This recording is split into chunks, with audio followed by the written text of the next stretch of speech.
So the first month of the new year usually means big business for the fitness industry. People across the country are looking back at our previous year, reflecting on the collective hours and days spent lying around like slugs, consuming 3 times as many calories as we burn off on a good day, our waistlines expanding to blimp-like proportions, feeling the fleeting pangs of guilt for all of this, remembering that both sloth and gluttony are deadly sins, and thus resolving to finally begin engaging in some form of physical movement in the year ahead. Of course, the problem is that once we embark on our new health and wellness quest, we discover that exercise is, difficult. And worst of all, it takes up time that could be better spent watching TikTok videos. And so the resolve dies away and the gyms empty out as quickly as they were filled. Though most of the people who abandon their gym routines still continue paying their membership fees, hoping that at least being a dues-paying member of a gym might count for something, as if heart disease will see their membership card on their keychain and pass them over on that basis alone. The fitness industry does not need you to actually get healthy and fit. It just needs you to see health and fitness as at least theoretically desirable. But what happens when these things, health and fitness and general physical wellness, can no longer be presented as even theoretically desirable? That's when you end up with absurdities like the latest issue of Self magazine.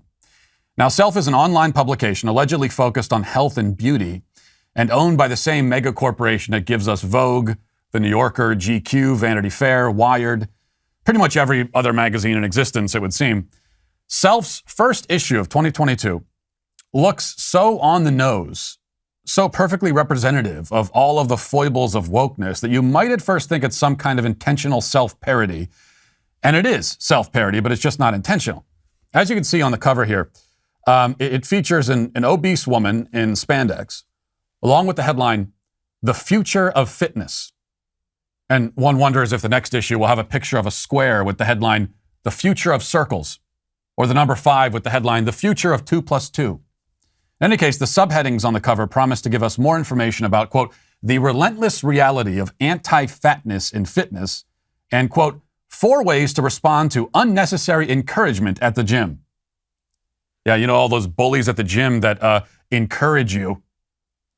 An introductory article by the editor-in-chief, Lita Shai, explains the point and purpose of this health magazine's new focus on promoting obesity. She writes, quote, in this digital issues, articles, and essays, when we say future, we're not talking about the latest fitness trackers or streaming workout equipment. We're talking about the people who are changing the landscape of an industry that has, for too long, excluded many. Over the past few years, thanks to the body positivity movement, as well as other thoughtful explorations that have challenged complacent ideas about weight and size, we've seen an important shift in how we discuss larger bodies. But fitness spaces can be a final frontier in a particular strain of body discrimination, where anti-fat bias and weight-related stigma are entrenched in our collective understanding of what it means to be fit. It's time to break free from this limited view.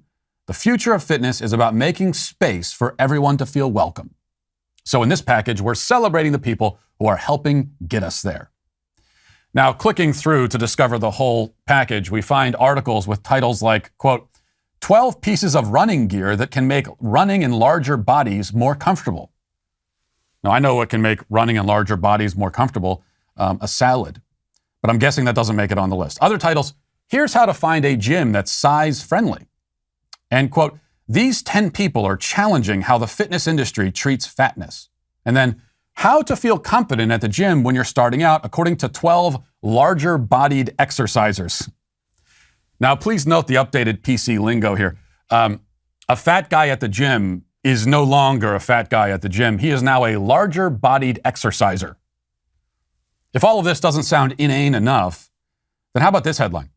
6 things fitness instructors should do to become a better fat ally. And, quote, 7 seemingly empowering body-positive phrases that actually reinforce ableism. And then my favorite, 7 ways to repair your relationship with movement. Now, I love that last one because it provides a very useful framework for laziness, which of course is what all of this is really doing. But now when my wife asks me for a third time to get off the couch and go take the garbage cans out, I can just say, sorry, honey, I'm really working on my relationship with movement right now. We've decided to take some time apart, and it's for the best. Can you bring me another beer, by the way? I need you to be a fat ally, honey. Now, it's easy enough to laugh at all this because it's so interminably stupid, but unfortunately, this stuff doesn't just live on Tumblr blogs and weird internet forums anymore. This is a health magazine published by one of the largest media companies on the planet. Imagine if Men's Health put out an issue on alcoholism, but every article just encouraged you to keep drinking as much booze as you want. 6 things you can do to be a better binge drinker ally. Here's how to find an AA meeting that's BYOB. These 10 drunk drivers are challenging how the court system treats impaired driving.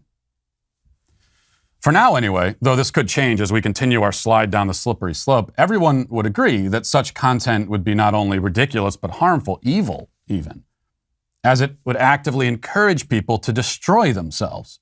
It's like finding a suicidal man standing at the edge of the roof and shouting, "You should totally jump if you want to. Don't let anyone judge you if you jump. Maybe you can fly. Only one way to find out." And this is why, of course, fat acceptance will never be anything but morally perverse and repulsive. It's like bulimia acceptance or the acceptance of people who cut their wrists. To love someone is to will their good. That is to help them towards what is good for them. But if you're helping them towards degradation, despair, and destruction, that's hatred, or at least indifference. This is also why obesity is not an identity. It's the erasure of identity, both because it will kill you, literally erasing you physically from existence, and also because it covers the defining parts of you. It will always be absurd to claim that a morbidly obese woman is physically beautiful. She's not, because her feminine features are covered in lard. You may as well say someone is most beautiful when they have a blanket over their heads.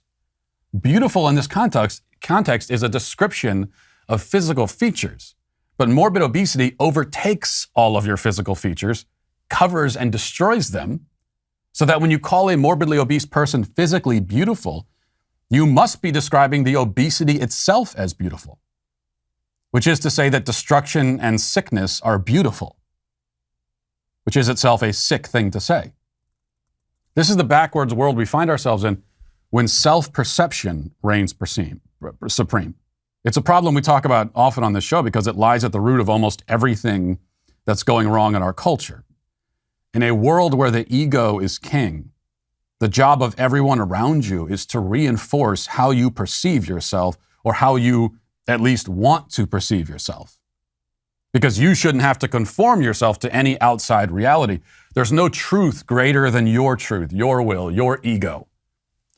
So if you want to feel healthy and beautiful, as everybody does, then society must simply declare that you are both of those things. It would be an act of unthinkable oppression for anyone to tell you that, though you want to be those things, you're not.